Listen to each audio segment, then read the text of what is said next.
जय हिंद दोस्तों। आज हम बात करेंगे नालंदा विश्वविद्यालय के इतिहास की। आखिर नालंदा विश्वविद्यालय को जलाया क्यों गया?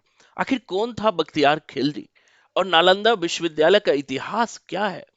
और नालंदा विश्वविद्यालय को लेकर के हमारे पूर्व राष्ट्रपति अब्दुल कलाम आजाद का क्या योगदान रहा है?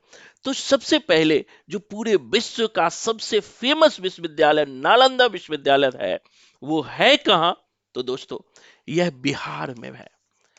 कहाँ है? तो बिहार के नालंदा जिला में। मैप पर आप देख रहे हो, यानी कि ऊपर से जो गंगा नदी निकलती है उसके नीचे जो है बिहार का यह नालंदा जिले में पड़ता है नालंदा विश्वविद्यालय। इस विश्वविद्यालय की स्थापना किसने किया था? तो कुमार गुप्त प्रथम ने। कुमार गुप्त प्रथम ने। अब सवाल ये भी पूछता है कि आखिर ये कुमार गुप्त प्रथम था कौन? तो दोस्तों, गुप्त वंश का शासक था। गुप्त वंश का इतिहास क्या है? तो इसका इतिहास लगभग 4th सेंचुरी एडी से लेकर के 6th सेंचुरी एडी तक रहा है। और मौर्य के बाद सबसे फेमस वंश जो है, याद रखिएगा, गुप्त वंश रहा है। तो इसे हमें ध्यान रखना है। दूसरी तरफ हम आएंगे कि ये जो नालंदा विश्वविद्यालय आज खंडहर में तब्दील हो गया है, जिस विश्वविद्यालय की स्थापना कुमार गुप्त ने किया था। तो नालंदा विश्वविद्यालय एक बौद्ध धर्म के हीनयान और महायान का केंद्र रहा है। और खास करके धीरे धीरे यही हीनयान जो है, जैसा स्क्रीन पर आप देख रहे हैं, यही हीनयान जो है ब्रजयान का केंद्र बन गया था। और ब्रजयान में चूंकि तंत्र मंत्र की साधना की बात होती थी, और इधर जो है, जो इस्लाम पंथी थे, वो भी तंत्र मंत्र की साधना की बात करने लगे थे। उसमें भी तांत्रिक संप्रदाय का भाव आ गया था। इसलिए दोनों के बीच टकराव स्वाभाविक था। और कहा जाता है कि इन जो चिश्ती संप्रदाय, सोहरावर्दी संप्रदाय, जो इस्लाम के प्रचार प्रसार के लिए भारत आए थे, उनसे भी इनका एक टक्कर होता है। और उसी टक्कर के कारण कहा जाता है कि बख्तियार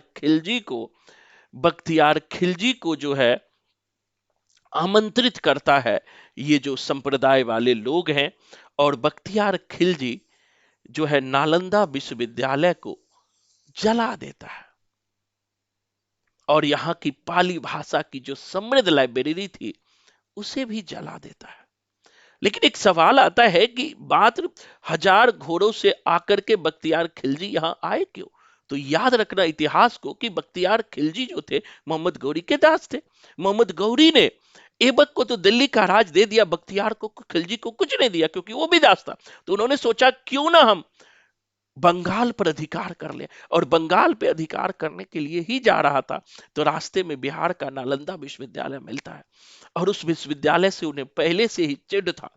और उस विश्वविद्यालय के जो मंक थे, शुक्ल जी लिखते भी हैं कि भोग विलास में लिप्त रहे थे। वह मंक जो है मूल भिक्षाटन का काम छोड़ करके अब ऐश मौज की जिंदगी जी रहे थे। तो जिसके कारण कि शुक्ल जी ये भी लिखते हैं कि वहां के जो मंक थे, वो कुछ बहला फुसला करके स्त्रियों को अपनी काम की वासना का शिकार बनाते थे। इसीलिए बख्तियार खिलजी, जो स्क्रीन पर आप देख रहे हैं, नालंदा विश्वविद्यालय पर आक्रमण किया, उसे जला दिया, पाली भाषा की लाइब्रेरी को जला दिया। पूरे भारत से जो बौद्ध टेक्स्ट था वो खत्म हो गया। एक भी ओरिजिनल टेक्स्ट भारत में नहीं था। वो तो शुक्र मानिए हमारे राहुल संकीर्तायन जी का, जिन्होंने तिब्बत यात्रा करके, जिन्होंने चीन यात्रा करके, जिन्होंने बर्मा यात्रा करके, जिन्होंने कोरिया यात्रा करके वहां से बौद्ध के मूल टेक्स्ट को लाया। तो ये ब्रजयान संप्रदाय जो है, एक तरह से कह सकते हैं कि बौद्ध, ये नालंदा विश्वविद्यालय का पतन का भी एक कारण था। अब दूसरी तरफ चलते हैं कि इस खंडहर को पुनः समृद्ध करने का जो आगे चल के प्रयास हुआ है, वो भी काबिले तारीफ है। कि इसी खंडहर को पुनः हमारे जो पूर्व राष्ट्रपति रहे हैं, अब्दुल कलाम आजाद। हमारे पूर्व राष्ट्रपति कौन थे? राष्ट्रपति अब्दुल कलाम आजाद। याद रखिएगा, अब्दुल कलाम आजाद हमारे पूर्व राष्ट्रपति थे, जो 2007 में, उस समय बिहार में नीतीश की सरकार थी, अभी भी है नीतीश की सरकार, और नीतीश सरकार के साथ मिलकर नोबेल पुरस्कार प्राप्त करता अमर्त्य सेन की अध्यक्षता में, की उपस्थिति में एक ग्रुप, एक कमिटी का गठन किया गया। किसका गठन किया गया?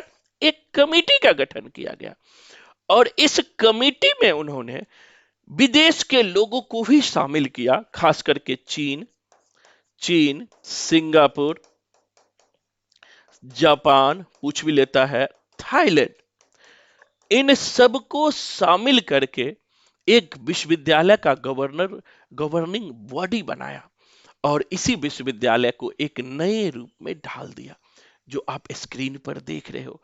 इसी विश्वविद्यालय का जो बिल्डिंग, जो जलकर खंडहर हो गया था, जलकर इस तरह से खंडहर हो गया था, इस खंडहर के इतिहास को पुनः समृद्ध करने का काम जो है हमारे राष्ट्रपति जी ने किया है। तो इसमें हमारे राष्ट्रपति जी का बहुत बड़ा योगदान है। तो इस संपूर्ण जो नालंदा विश्वविद्यालय का इतिहास है उसे जानना बहुत जरूरी है। आज के लिए इतना ही, धन्यवाद।